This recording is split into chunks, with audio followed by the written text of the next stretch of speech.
ते पद वीतिराग विज्ञा वर्णु बारह भावना जग जीवन हित जा। अहिंसा परमो धर्म के महावीर भगवान के संत शिरोमणि आचार्य गुरुवर श्री विद्यासागर जी महाराज जी के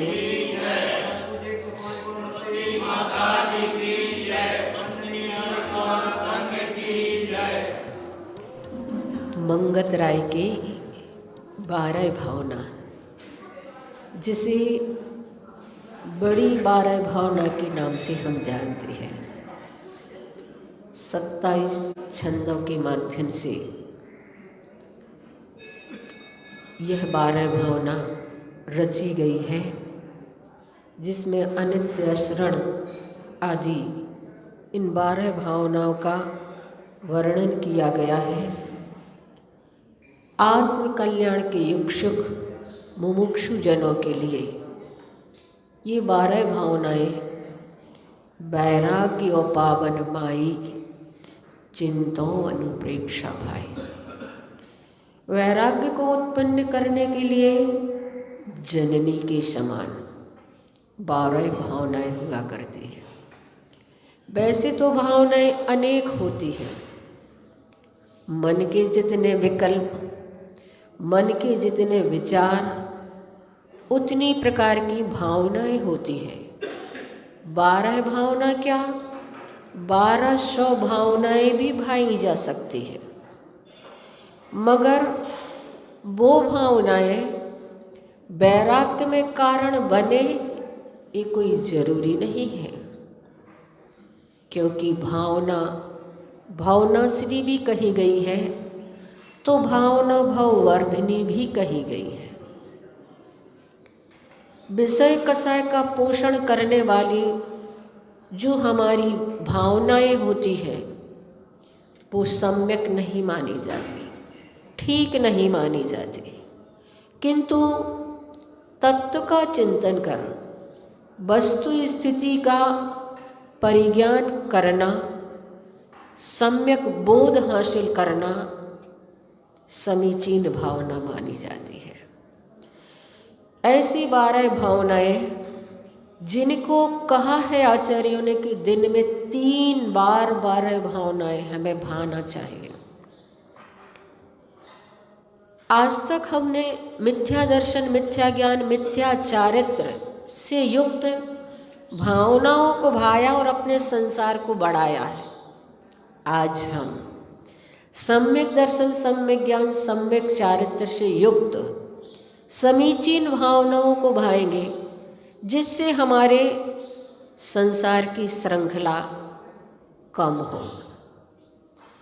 अनित्य भावना से लेकर के धर्म भावना तक के 12 नाम आप सभी लोग जानते हैं, पर ये बात ध्यान देने योग्य होती है कि जिस अनित्य भावना का हम नाम ले रहे हैं, उस अनित्यता जैसा बोध भी हमारे अंदर होना चाहिए। जब हम अशरण या संसार भावना का पाठ करते हैं, तब हमें संसार में ऐसा भी फील होना चाहिए कि वास्तव में संसार में को नहीं है, संसार असार है, ऐसा अंदर से हमें फील होना चाहिए। तब वो भावनाएं, वास्तविक 12 भावनाएं वैराग्य में उत्पन्न होती है। और यहाँ पर एक और विशेष बात ध्यान में देने योग्य है कि हमारे आचार्यों ने अनित्य अशरण भावना भाने के लिए क्यों कहा, नित्य शरण ऐसी भावना भाने के लिए क्यों नहीं कहा। तो जब भी वैराग्य उत्पन्न होता है, जब भी विरक्ति का भाव होता है, तो अनित्यता से ही होता है। जब कहीं कोई मिट जाता है, जब कोई नष्ट हो जाता है, कुछ बिखर जाता है, तो हमारे अंदर वैराग्य का भाव घटित होता है। नित्यता में तो आसक्ति बढ़ती है और अनित्यता में वैराग्य उत्पन्न होता है। आपने पढ़ा होगा 24 तीर्थंकरों में से प्रत्येक तीर्थंकर के लिए जब भी वैराग्य उत्पन्न हुआ है तो विघटते हुए मेघ देखकर, उल्कापात देखकर या नीलांजना का नृत्य देखकर, उसके मरण को देख करके वैराग्य उत्पन्न हुआ। कभी भी किसी तीर्थंकर को किसी हरे भरे उद्यान बगीचे को देखकर वैराग्य नहीं हुआ। किसी तीर्थंकर को बिजली की चमक से नहीं उत्पन्न वैराग्य उत्पन्न हुआ है, बिजली के चमक कर नष्ट हो जाने से वैराग्य उत्पन्न हुआ, उल्कापात से। किसी भी तीर्थंकर को आसमान में आकाश नगर बनते समय वैराग्य उत्पन्न नहीं हुआ, किंतु उन्हें जब वैराग्य उत्पन्न हुआ तो आकाश में मेघ नगर के विघटित होने में वैराग्य उत्पन्न हुआ। प्रभु आदिनाथ को नीलांजना का नृत्य देखकर वैराग्य नहीं हुआ था, नीलांजना का मरण देख करके उन्हें वैराग्य हुआ था कि नीलांजना जैसी छाया भी क्षण भर में विलीन हो गई, उसकी दिव्य काया क्षण भर में छाया में परिवर्तित हो गई। यह दृश्य देख करके उन्हें वैराग्य उत्पन्न हुआ था। और इसलिए यहाँ पर कहा गया है कि हम जब उनके बारे में सोचते हैं, विचार करते हैं पुराण पुरुषों के बारे में, तब हमें लगता है कहाँ गए चक्री जिन जीता भरत खंड सारा, कहाँ गए बेराम लक्ष्मण जिन रावण मारा, कहाँ कृष्ण रुक्मणी सत्यभामा अरु संपत्ति सगरी, कहाँ गए वही रंग महल अरु सुवर्ण की नगरी। विचार करो, सोचो कि वास्तव में चक्रवर्ती भरत जो 6 खंड के अधिपति थे, जिनके वैभव को बताने के लिए बैठ जाएं तो 6 माह भी कम पड़ जाएंगे, ऐसे वैभव के अधिपति चक्रवर्ती भी कहाँ गए। और कहाँ गए वे राम और लक्ष्मण जिन रावण मारा, उनकी शक्ति, उनका पौरस, जिन्होंने रावण का वध किया। ऐसे बलशाली वीर योद्धा भी अंत में किस गति को प्राप्त हुए। कहाँ गए कृष्ण रुक्मणी सत्यभामा। सत्यभामा और रुक्मणी की सुंदरता के बारे में आप लोगों ने पढ़ा होगा। रुक्मणी जब बगीचे में बैठी हुई थी तब श्री कृष्ण तो आश्चर्य में पड़ गई, उन्हें लगा ऐसा लग रहा है जैसे कोई मूर्ति यहाँ पर स्थापित हो गई। ऐसी सुंदरता को भी प्राप्त किया, लेकिन कहाँ वह रूप ढल गया और समाप्त हो गया। अरु संपत्ति सगरी, अर्धचक्री थे श्री कृष्ण भी, उनकी सारी संपत्ति कहाँ विलीन हो गई। कहाँ गए वह रंग महल अरु सुवर्ण की द्वारिका नगरी और लंका, ये 2 इतिहास में स्वर्ण नगरियां के नाम से जानी जाती थी। कहाँ गई अब वो, कहाँ विलीन हो गई, उनका वैभव कहाँ चला गया।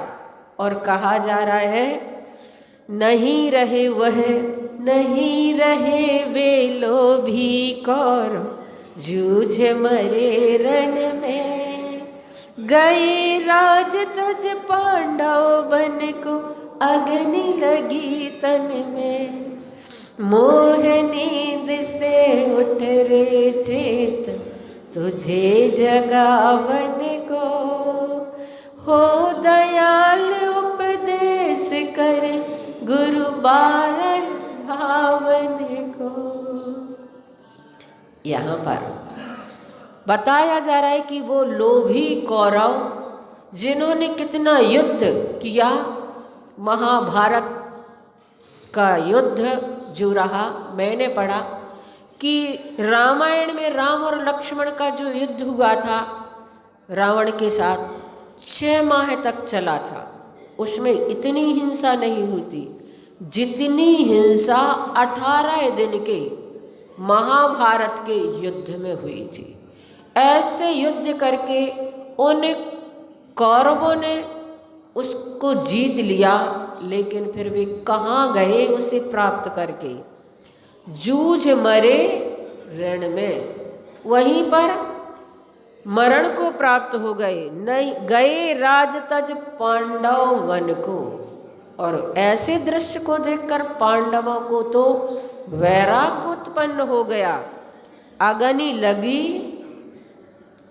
और उन पर कैसे उपसर्ग किए गए कि लोहे के आभूषण बना बना करके उनके शरीर पर पहनाए गए। ऐसे उपसर्ग परीक्षों को सहन करके वो पांडव कौन से स्थान को प्राप्त हुए हैं? इसलिए कहा जा रहा है मोह नींद से उठ रे चेतन तुझे जगावन को।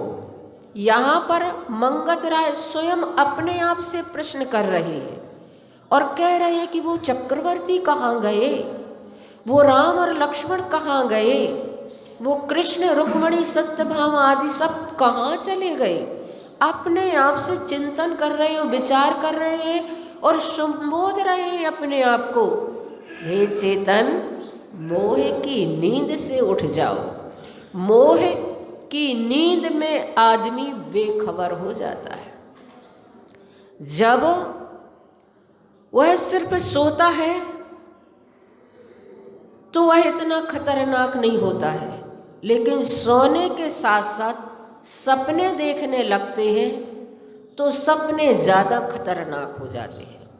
सिर्फ जागना और सोना हमारी जिंदगी के लिए उलझन पैदा करने वाले नहीं होते हैं। जागने और सोने में उलझन तो तब पैदा होती है, ये हमारी जिंदगी के लिए कष्टदायक तब होते हैं जब हम जागने और सोने के साथ साथ सपने देखने लगते हैं।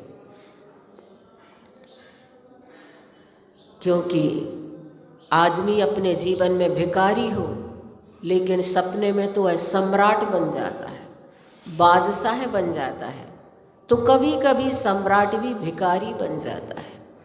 सपनों की माया ही ऐसी हुआ करती है। और माया नगरी में जब ऐसे उलझ जाते हैं तो उससे कौन और कैसे निकाले। अपने देश की माया नगरी में अगर हम उलझ गए तो उससे निकलना मुश्किल होता है, फिर सपनों की नगरी में अगर उलझ गए तो फिर पता नहीं कैसे निकल पाएंगे। इसलिए बंधुओं, हम सपने देखते हैं, बहुत बड़े बड़े सपने देखते हैं, जागकर भी और सो कर के भी, लेकिन यहाँ पर कहा जा रहा है सच और सपने में फर्क समझो। सच क्या है और सपने क्या है, इसमें अंतर समझो। ये अंतर सम्राट सिकंदर को तब प्राप्त हुआ था जब वह हिंदुस्तान से अपने देश वापस जा रहा था। रास्ते में वह बीमार हो गया था और उसकी बीमारी बढ़ती चली जा रही थी। अनेक वैद्यों ने उसका उपचार किया, लेकिन उसका स्वास्थ्य सुधर नहीं रहा था। श्रेष्ठ से श्रेष्ठ कुशल वैद्य हार गए उपचार करने से। उस सम्राट सिकंदर का स्वास्थ्य गिरा, सो गिरता ही चला गया। तब सिकंदर ने वैद्यों से एक बार कहा, मुझे बचा लो, मैं अपना आधा राज्य तुम्हें दे दूंगा। वैद्यों ने कहा, राजन, राज्य वाली बात नहीं है, पर हम आपको बचाने में असमर्थ हैं। तब सम्राट सिकंदर ने कहा, मैं अपना सारा राज्य दे दूंगा, लेकिन मुझे बचा लो। तब लाचार वैद्यों ने अपना सिर झुका लिया। चुप रहने की स्थिति को सिकंदर भी समझ रहा था। उसने वेदना भरी सांस लेते हुए कहा, मुझे मेरी माँ से मिला दो, तब तक तो मुझे जीवन दे दो। हाथ जोड़कर वैद्यों ने कहा, राजन, अब इतना भी वक्त नहीं रह गया। तब सम्राट सिकंदर को लगा कि सारी दुनिया पर मैंने फतह प्राप्त की, लेकिन अंत समय में मैं अकेला जा रहा हूँ। मैंने सारी दुनिया को जीता, लेकिन आज मौत को नहीं जीत पा रहा हूँ। कहाँ गया मेरा वह पौरुष, कहाँ गई मेरी वो शक्ति। तो बंधुओं, ये 12 भावनाएं हमें हकीकत का बोध दिलाती है। कल से हम अनित्य आदि भावनाओं का स्वरूप समझेंगे। आज कुंडलपुर के बड़े बाबा का 9 बार जाप करें। ओम ह्रीं श्रीं क्लीं ऐं बड़े बाबा अरहं।